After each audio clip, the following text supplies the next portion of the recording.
Hey guys, it's Dynamite Guy, HeartsThe, and I am back. After basically counting the what people have wanted, I decided to just cut out the song of Till's Oldest Time in Lover's Sleep. So I have done that. It might sound a bit strange when it gets to the point in which the song would be in if you did listen to it last week when I did upload it. But it'll be like that for now in the parts in which that do have a Disney song. And in a later part, there is a song in which there is a later chapter in which it does have Sanctuary, and I know that I will be able to get a like a remix or something that is almost exactly like the original, just a bit different so that there isn't copyright. So if someone could provide me a link or something to a remix or whatever so that I could put it in there and be able to use it without any trouble, that'd be nice. And well, let me just get to the chapter, and I hope that this doesn't happen at any other points in any other songs. Hopefully chapter 20, the musical chapter soon, will be fine with it. But on to the chapter. See you then. Chapter 15 Lover's Leap. Riku retched as he looked around at the scene he beheld. The town was completely destroyed. The bodies of the parents were behind him. Poor Michael was dead with his arm beside him, and four of the others he had with him were mysteriously gone. There was nothing left for them here, only death. Yuffie slowly approached him as Riku stood and grabbed his shoulder. "There's nothing left, Riku," she said, tears shining in her eyes. "Must evacuate the surviving islanders to another world." "But which one?" Axel said as he stood up. "Disney Castle is the only true safe haven. If the sight of the inhabitants might freak out half the islanders." "We could go to Twilight Town," Riku suggested. "I always felt it was a safe home away from home when I was there with Diz." "Or maybe the Radiant Garden," Selphie put in as she rose to join them. "I've always wanted to see your home world, Miss Yuffie." "One problem, though," Yuffie said as she turned to Selphie. "We don't have a whole lot of empty room there right now, and I heard from Leon that the Heartless attacked it and destroyed part of the Bailey again, despite Sora, Kairi, and Max's help." Tess looked up hopefully. "You mean Sora and Kairi are there?" Tess asked eagerly. "No more questions. Let's go there now." Riku raised a hand to silence him. "Hold up," he said. "One, they could be anywhere by now. Two, we need to talk to Leon and probably the mayor of Twilight Town first. And three, we need to know just how many people we have left on the islands." "No problem," Axel said as he brought his hands together. "I'll just create a beacon here. People will flock to it, and then we'll make a head count." He pointed his hand skywards, and jets of sparks rocketed forth. All that remained on the Destiny Islands took heart as they saw the beacon of sparks, and slowly came forwards. By morning, all the survivors had been found and rounded up in a green field outside the destroyed town, and a tally was made in the early morning light. 183. "How can this be?" Yuffie asked with tears staining her cheeks. "When we came to the islands, we were told that the population was around 2,000. "I guess Cosex is much more terrible than we know," Riku sighed as he held her. "There's no use beating around the bush," Axel said as he brought up the communications equipment. "We need to decide where to transport everybody, and since we haven't been told what to do, we have to consult King Mickey and the heads of the Radiant Garden and Twilight Town." He activated the equipment and began contacting the king. The screen suddenly flashed to life as an image of King Mickey, Donald, and Goofy, once again on the bridge of the Avenger, appeared. "Your Majesty," Axel, Riku, and Yuffie said, bowing their heads, "we failed. Sora and Kairi's parents are dead, as well as most of the island's inhabitants."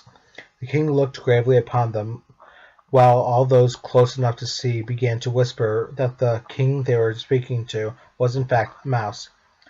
"I was afraid this would happen," Mickey announced grimly. "We've got to get the rest of the islanders to safety. Who knows if Cosex will lead a follow-up?" "You mean you haven't heard from PJ yet?" Yuffie asked. "No," Donald quacked. "This is the first we've heard." Goofy bowed his head and removed his green hat.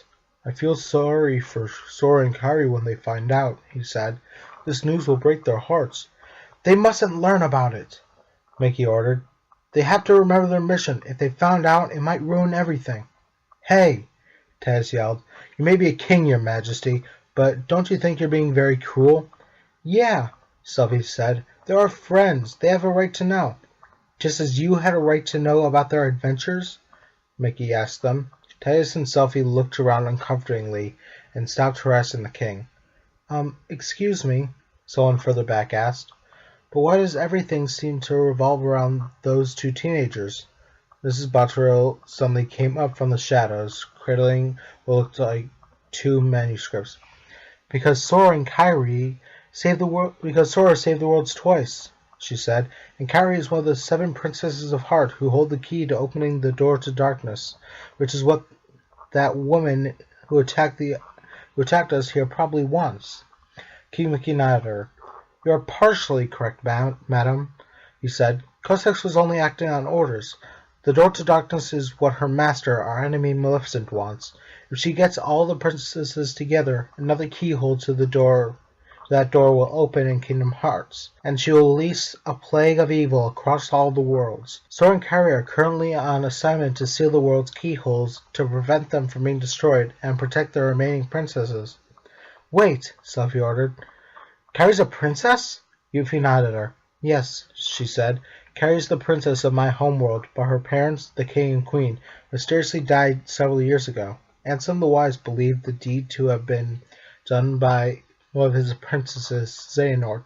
So Ansem erased Kairi's memories and sent her through a door that appeared the night of a meteor shower to live here, where Xehanort couldn't find her.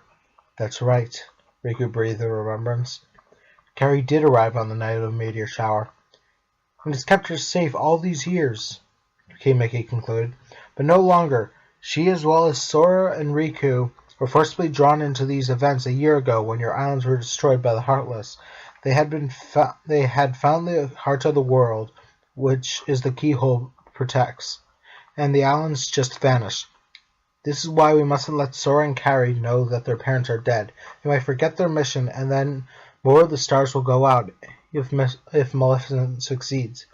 Okay, Axel said. We won't tell them, but where are we going to send these poor people? The Radiant Garden or Twilight Town? Just a second, Donald said. I'm going to open up a connection to Twilight Town.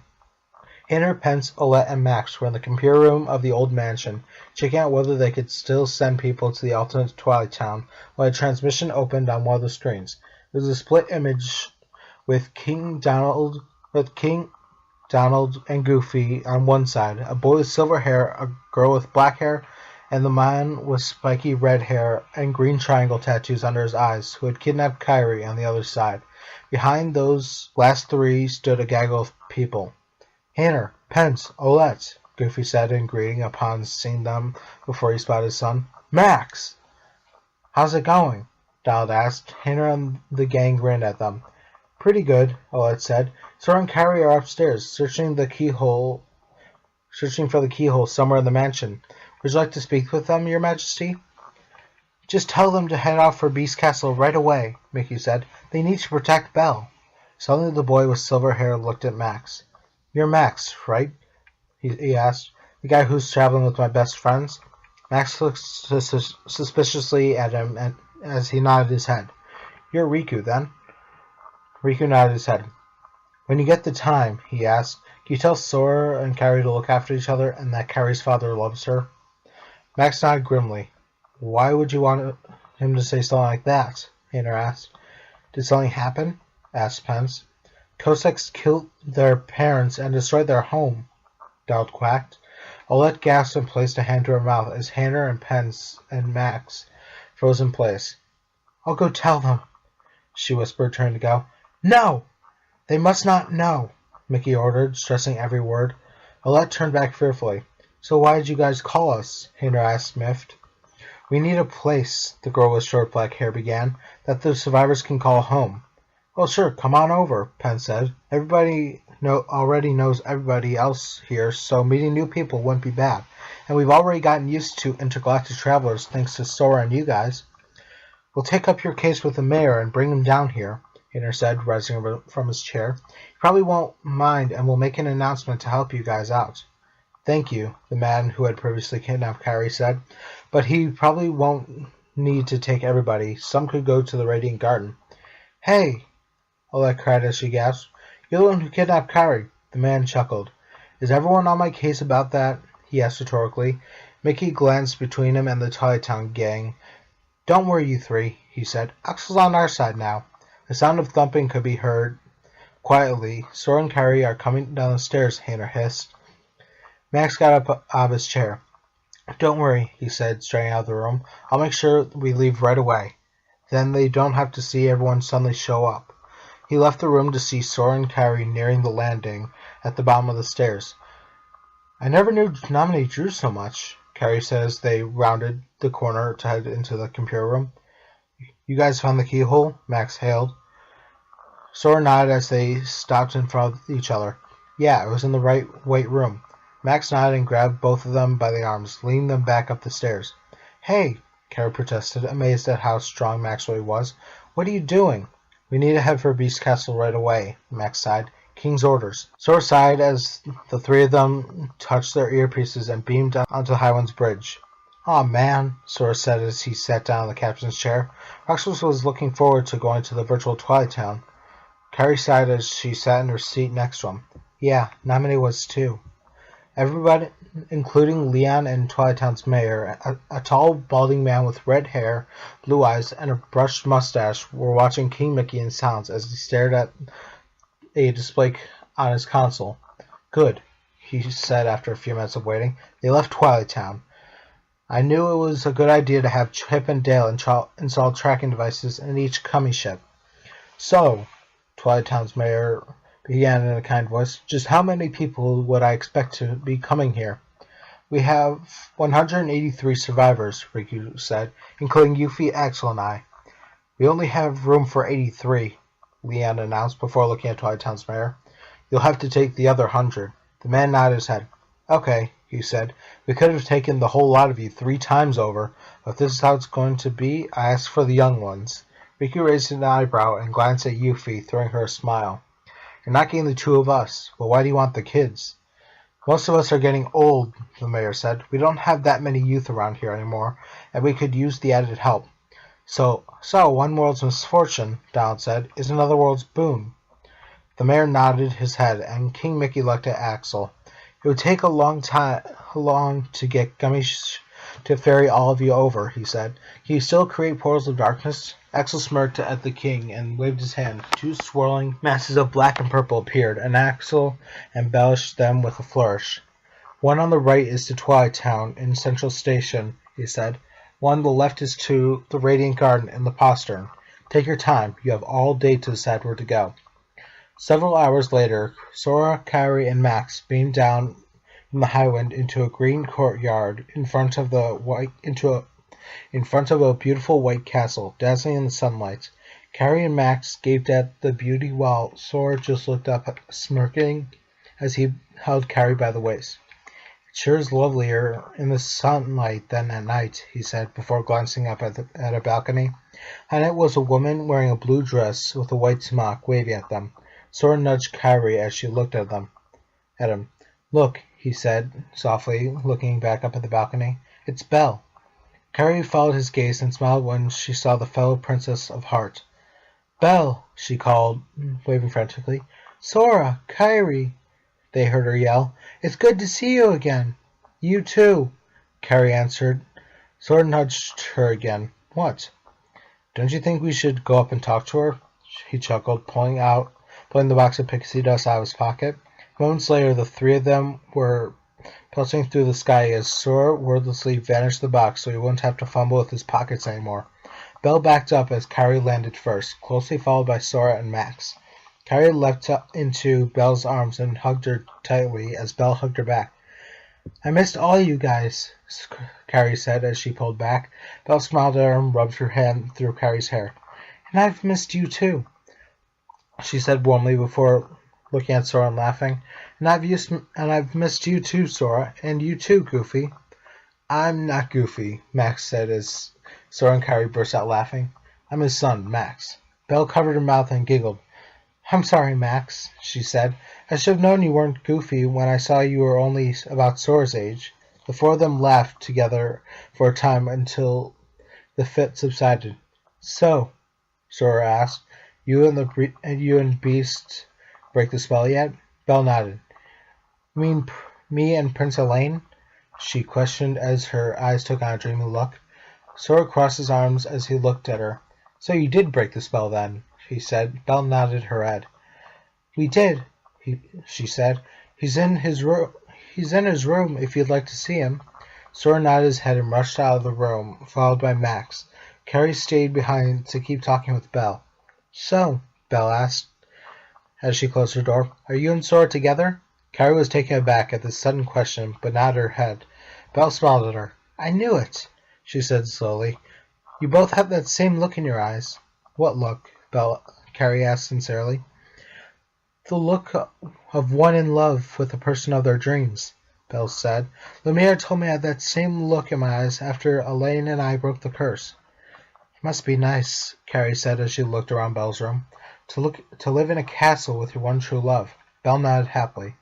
Well, it must also be nice, Carrie, she said, lying down on her bed, to live next to your love and fight beside him, knowing he's always there for you in case you get hurt, and you're always there for him in case he bites off more than he can chew. Carrie nodded as well as she sat on the floor, smiling. It is, she said softly, rubbing her arm, remembering the new smell Sora had taken. I must be the luckiest girl in all the worlds to have someone who cares this much about me. Well then, Belle said as she sat up and began rummaging through her wardrobe. We're having a dance tonight. There must be something I've got that you could wear that would absolutely dazzle him and show him just how lucky he is to have you. Carrie waved off Belle's search. I don't need anything of yours, Belle, she said as a grin took hold as she looked skywards. I've got just the thing. Sora stood in the ballroom of the castle that night, wearing what he classed as a stuffy black tuxedo with a black tie. Beside him stood a regal-looking man with reddish-brown hair, wearing an elegant blue vest with a yellow lining over a white cravat and a pair of black dress pants. On Sora's other side, Max in a tux, much like Sora's used to stand, before he had gotten bored and withdrew to the drink table, where he would stand and make small talk for the rest of the night. They were waiting for Belle and Kyrie, and Sora was nervously bouncing on his feet. Prince Elaine looked down at the young Keyblade Master and laughed. Don't worry, Sora, he chuckled. I'm sure she'll be prettier than the last time I saw her, when I was a beast. Sora looked up at him. That's what I'm afraid of, he said quietly. Elaine chuckled. What do you fear, exactly? He asked, placing a hand on Sora's shoulder. Sora sighed as he felt the comforting hand resting on him. That she'll be too beautiful, he said slowly, and I'll feel as if I won't deserve to dance with her. I've never seen Kyrie in a dress before. The prince chuckled again as Sora looked at him affronted. What's so funny? He asked. Sora, Elaine said wisely, I felt the same way when I saw Belle in a dress for the first time. It is a time we men all fear, but if she loves you, she will dance with you, whether you feel unworthy or not. Sora took heart, and he turned his head to look at the doors again. Still scary, he said, and Elaine nodded. The doors opened, and a man with elegant brown hair, wearing all yellow, came in.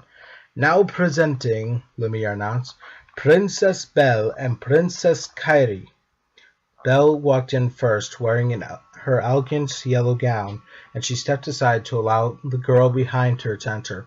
Sora felt his jaw drop and saw Max's follow suit out of the corner of his eye as they beheld his love and companion. Kyrie was wearing a long, slender fuchsia gown that widened about her waist and just brushed her feet that were clad in rose-heeled shoes. Upon her brow rested a silver circlet that glittered with pink diamonds as she moved her head. She saw Sora and walked slowly towards him, her hips swaying slightly as she almost awkwardly came towards him. Holy Hera, Sora thought as beads of sweat formed on his neck. Why do you gods have to make her so beautiful in that dress? Kyrie was a step in front of him when she suddenly stumbled and threw her arms around Sora's neck as he grabbed her around the waist to steady her. She giggled a little and flashed her pearly whites while they both inhaled each other's scent. You're more beautiful than ever tonight, Kyrie, Sora said slowly, gaping at her face. Kyrie pulled back and looked at Sora. And you're more handsome tonight than you usually are, Sora, she said as they took hands and Kyrie looked down at her feet.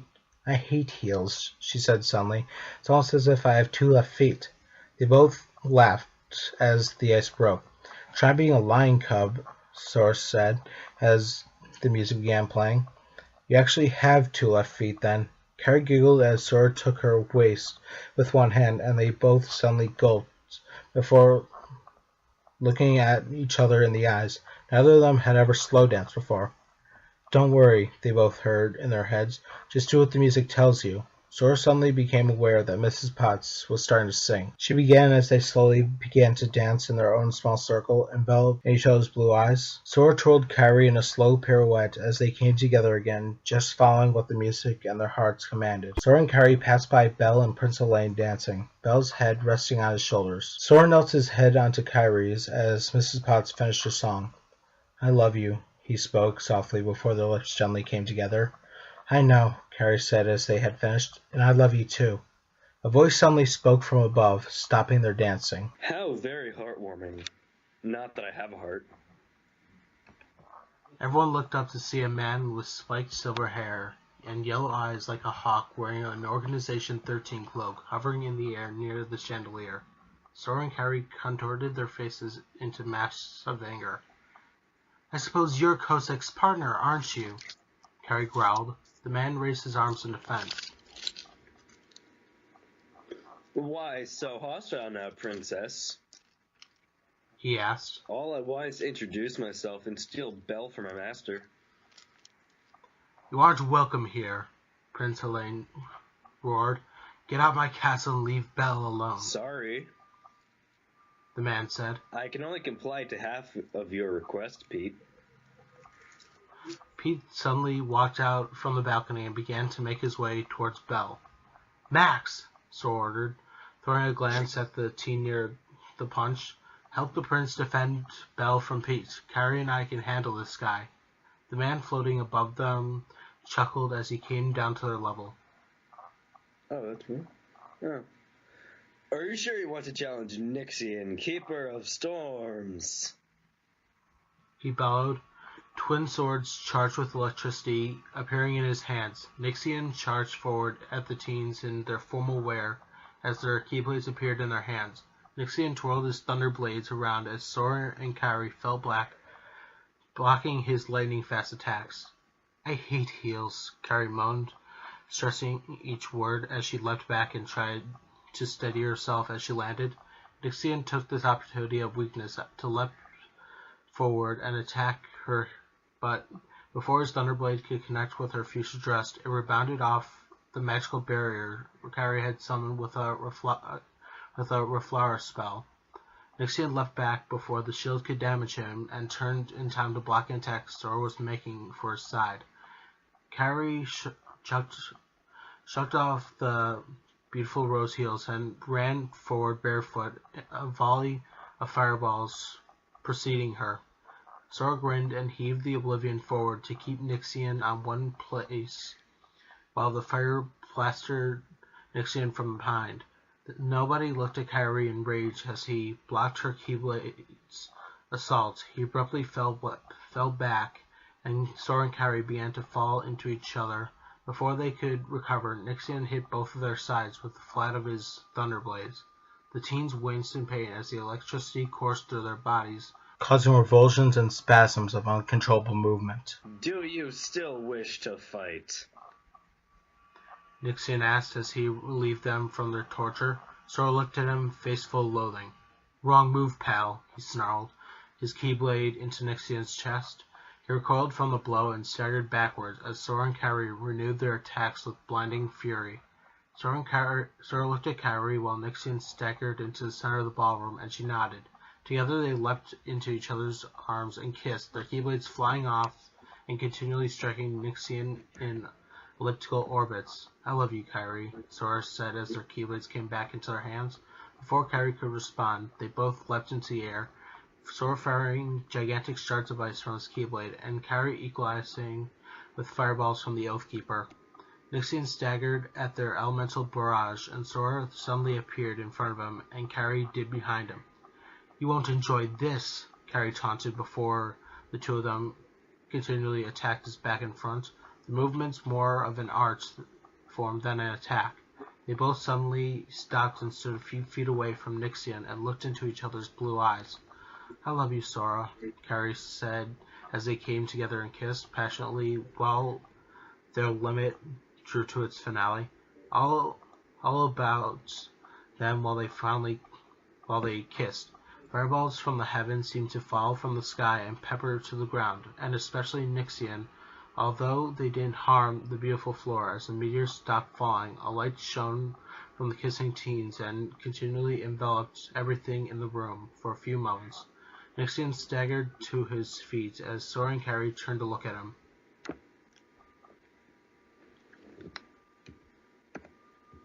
Wait, what?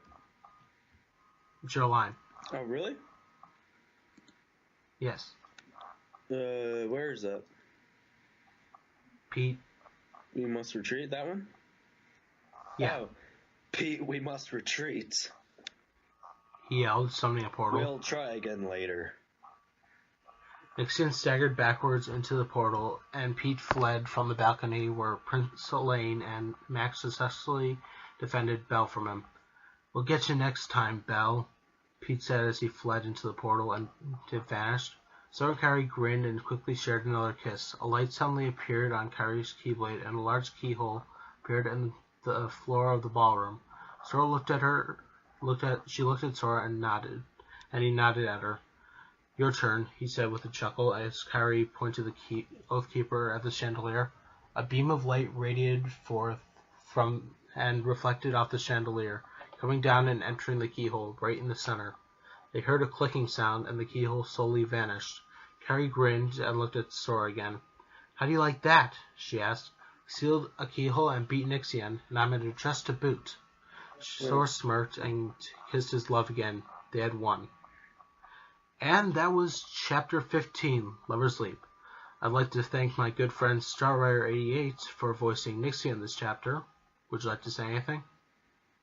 Learn to read and stop listening to us to read for you.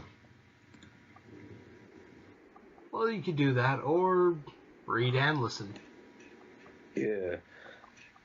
Also, I have something to say to Logan. Logan, when you're reading, read the words closely because you have made many typos. Well, vocal typos. Yeah, I know. It's something that is difficult. And that happens sometimes. Actually, I think was the word for it if revolsing was a word. I think it is. Okay. Whatever. Well, I guess we're done for now. We'll see you next time in the next chapter. May the grace of the vow protect you. And may the force be with you.